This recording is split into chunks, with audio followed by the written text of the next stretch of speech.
What's going on, everybody? It's Frito here for your Overwatch. New week, new hero pool rotation. This one I'm sure is going to be quite controversial. Taking out 2 supports this time. This is going to be quite the radically different version of Overwatch. Banned for the week is Reinhardt, Reaper, Ana, and Moira. Now we're going to break down who the best and worst heroes are going to be with this hero pool rotation, but first I want to set the scene for how this is going to play. First of all, Reinhardt is the alpha tank, where if he wasn't so fun to play or so core to Overwatch, I think people would be calling for him to get a massive nerf because he's like the one true main tank feeling character left. He has downsides, of course, because he enforces the death ball style and is a close range character, but turns out most of Overwatch plays that way anyway. So with him out of the mix, we're left with a much less robust tank line anyway. Then on top of that, the 2 strongest healers in the game get removed as well. And Reaper getting removed, it's a small factor, but with Ana and Moira removed, the game is transported back to a healing and sustain power that it was closer to launch. Those of you who played Overwatch at launch in 2016 may remember that Lucio and Mercy were the best healers and they healed like nothing. The game played so much different, and we're back to that world, except there's a whole bunch of other characters that have powerful cooldowns, so we're not like jumping straight into dive era, where because cooldowns aren't strong enough, mobility reigns supreme. I think there are some really strong cooldowns, especially with all the reworks and hero additions on the side of it, but the gameplay is going to be much more severe. It's going to be far more important that you use cover for this week of Overwatch because there just isn't any tanking to hide behind. So no matter what tanks you have, if you're a squishy character, stay close to cover at all times or play a character with an escape. Let's get into the first class. Want to go with the tanks this time. So the 2 playstyles of tanking that are left, along with the healing that remains, requires you to play in a very all or nothing way. What I mean by that is either you're diving in, committing, and you better win the fight with that first move, or you're taking a bit of cover, setting up for a halt, and if it doesn't work, you better hide. There's hardly any healing in between, so unless your name is Roadhog, you're not going to get a lot of heals on your tank face, which is why Roadhog is so high in the tier list. I never would have anticipated this. I'm putting Hog in tier 1 for ranked simply because other tanks just can't get healed, which means when Roadhog deals damage to tanks, which is one of the strongest things he does when there's tanks in his way, there's few things that's going to stop that. Not to mention, I think the best healer that's left in the pool is Baptiste, but Halt Hook pulls people out of Immortality Field. Now, of course, Orisa struggles as a main tank without hero pools, but I think in this version of hero pools, you're going to get it to work as long as you don't overextend yourself. You still need to hide around corners and play kind of afraid a lot of the time. But because there's so little sustain, when you halt something and spam comes in or halt comes in or any combo, they're not healing out of it. Massive amounts of damage. And since Orisa plays that way, she more so can play around Immortality Field rather than a healing source, whereas the dive tanks struggle to do that. Also keep in mind, because Baptiste's boots got buffed, any dive tank coming after him, Baptiste can much more easily react and dodge abilities such as Pile Driver that otherwise would be really strong against him. So I think that's an interaction that's going to take you by storm and make Baptiste way stronger against dive. But with a lot of this, honestly, guys, the game's going to play so differently this week that a lot of players just aren't simply going to know how to do the optimal play style anyway. So you're gonna see a lot of things work this week that probably shouldn't if we had enough time to really develop it, which is partially why I don't put Zarya in the avoid slot. With Roadhog being so good, if you're able to counter his hooks, both hook and projected bubble are on an 8-second cooldown, maybe you can get it to work in the right matchup. Even Sigma's higher than you might think. I don't think the buffs helped this at all, but it's more so that Sigma is a decent counter up against Hog or Orisa, especially the pairing of Sigma and Zarya, I think, can get some success. Yes, Hog can punish you out of your grasp now, but I think if you adapt your playstyle to save grasp in case you get hooked and hopefully have Zarya bail you out rather than do it early, you're still going to get some sustain up against Roadhog. It's a fair fight now. Like, Sigma can project the shield to potentially block off, follow up on halt. Overall, there's a lot of mid-range poke tanks going on that I think are going to feel pretty powerful. Dive would be higher on this tier list, but it's a style that takes more coordination to do, and I think you'll find that there's not a ton of very exploitable characters by Dive. We'll get more into that later, but last hero I wanted to mention was Deva, who still stays super high, mainly because her flexibility up against everything. She eats halts, she can eat the follow-up damage on a teammate that gets hooked. Bomb is incredible when there's hardly any shields in the game. She's still good at punishing Dive, even though her thrusters got nerfed. And there's all sorts of spam and damage that Diva's the only way you're going to deny a whole bunch of damage in the game and be really flexible. Whereas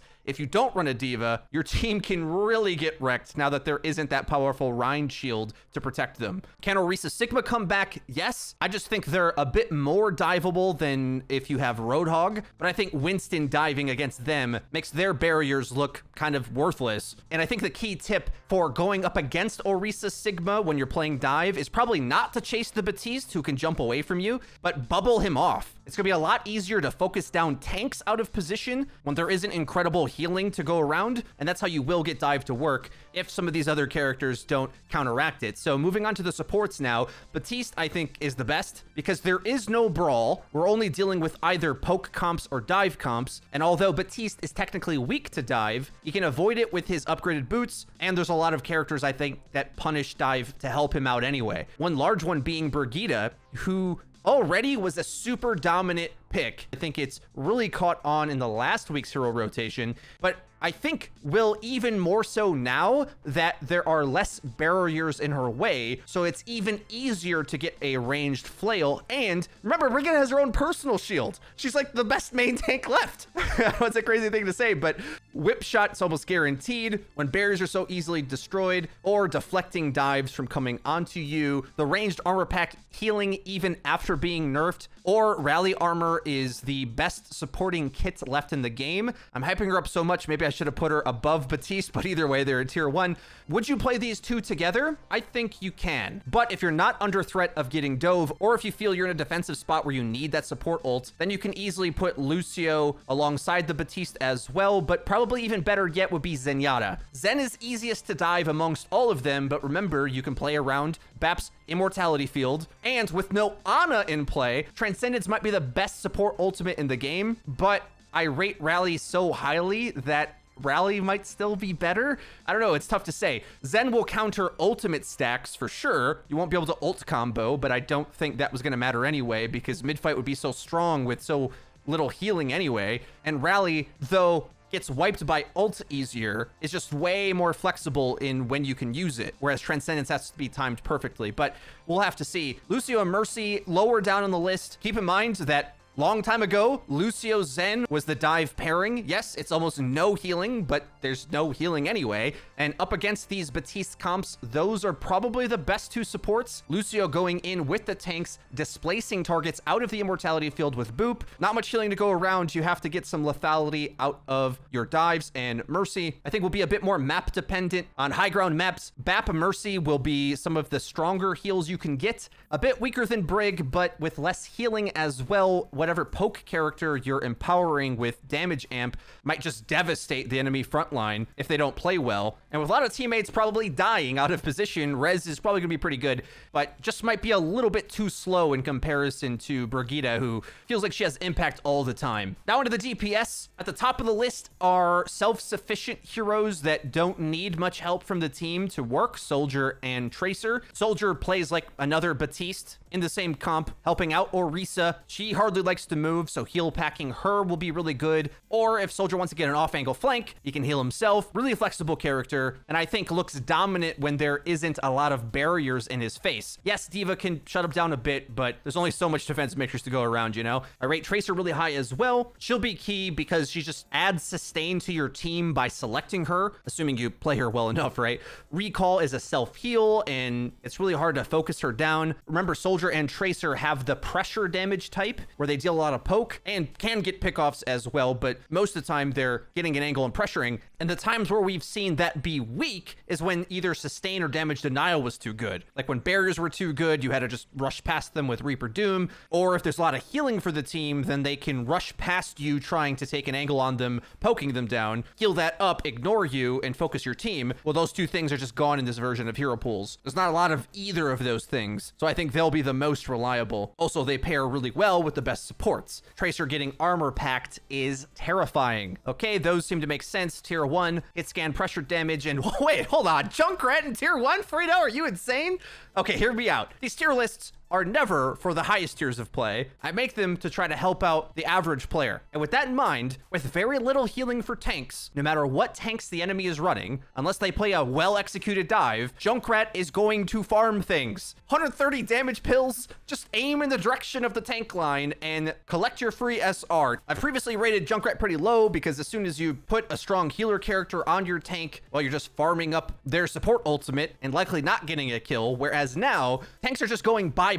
Now, he'll be really weak at higher tiers, I think. Tracer kind of farms him, but at least for the first few days, I think tank players are just gonna have no idea what to do up against Junkrat spam when it can't get healed off their face. You have to dodge it, but tanks also have to go to point to capture it. So I think Junk just gets a ton of value in ranked for this week. And now I've renamed this secondary tier 1 category. For the DPS section, this tier is counter picks. Pharah can punish Junkrat and give you some verticality to your gameplay. You might even consider Mercy Brig as a pairing, then you can have like a super pocketed Pharah with armor packs and damage amp. Keep that in mind if your supports are dying. If they can't stay alive with less healing and the one main tank band, having a support go to Mercy to use vertical cover with Pharah is a good way just to get them out of harm's way. Doomfist counters Soldier. Baptiste does struggle against Brig. Getting counterpinned is bad news for Doom, but if you want to play dive, keep in mind Reaper, Ana, Reinhardt, all characters he's not very good into are banned, so I think he raises in value a bit. Also, he combos with Orisa Halts quite well, so I think he'll be pretty good this week. He is more gimmicky than other characters, but he also can be quite oppressive, as we all know. Torb counters Tracer and gives you a lot of rigidity against dive, and Widow and McCree are better Pharah answers than Soldier, who isn't too hard to dive, honestly, when you combo rockets with a Winston Deva in his face. Widow and McCree have a bit more impact against that, but I put them a bit lower on the list because I think McCree really liked those extended brawl fights working with Reinhardt, whereas playing with Orisa, I just feel like he's an easy focus fire target and hard to keep alive. Whereas in the old meta with Rein, Deva, and Mei, there was so much protection around him, whereas he was in a protect the president style setup. And without Rein, I don't think he feels comfortable at all. Maybe in double barrier, but even then, I think you just dive past them and still can get on him. Hanzo sneaks into the tier 1 counter pick category as a good counter to Torbjorn, but remember, with no anti-nade, Transcendence can always counter your Dragon Strike. At higher tiers, Hanzo's probably better. If you got the aim, fine. There's gonna be wide open gaps for you to exploit. In the right hands, he can be a top tier 1 pick. I think the other 3 in that slot just take less effort. And Sombra as well, with her decrease in spread, is going to be good against Pharah, Doomfist. There is no Reaper in the pool, which was a good counter pick against her, and I expect her ult generation to go up a bit with the spread buff. So especially on 2 CP, you should consider Sombra. But I think there's heroes that have more impact directly with your play without needing good teamwork. In the tier 2/3 category, I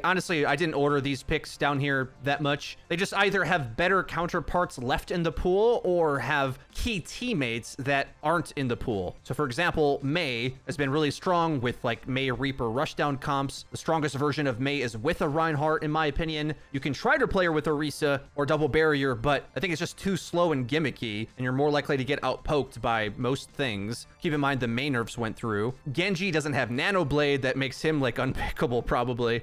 Ash's Bob Insomnia buff did not go through, but there is no Ana to sleep Ash anyway, so Bob can't get slept in either case for this week, so maybe she's a bit better better, but I think the other range damage dealers are just more straightforward, easier to play than Ashe. And one of her biggest problems is that she looks scariest with a Mercy, and Mercy just isn't that strong of a pick. She's okay, but there's characters that have better mid-fight and better ultimates, and Rez, although incredibly strong, just doesn't feel like a necessary meta component for anything. I may be underrating Symmetra a bit if Double Barrier does come back. I just think she's too easily countered. Well, guys, that's everything for this week's tier list video. I hope you did enjoy it. Let me know your thoughts on this wacky double main heal ban.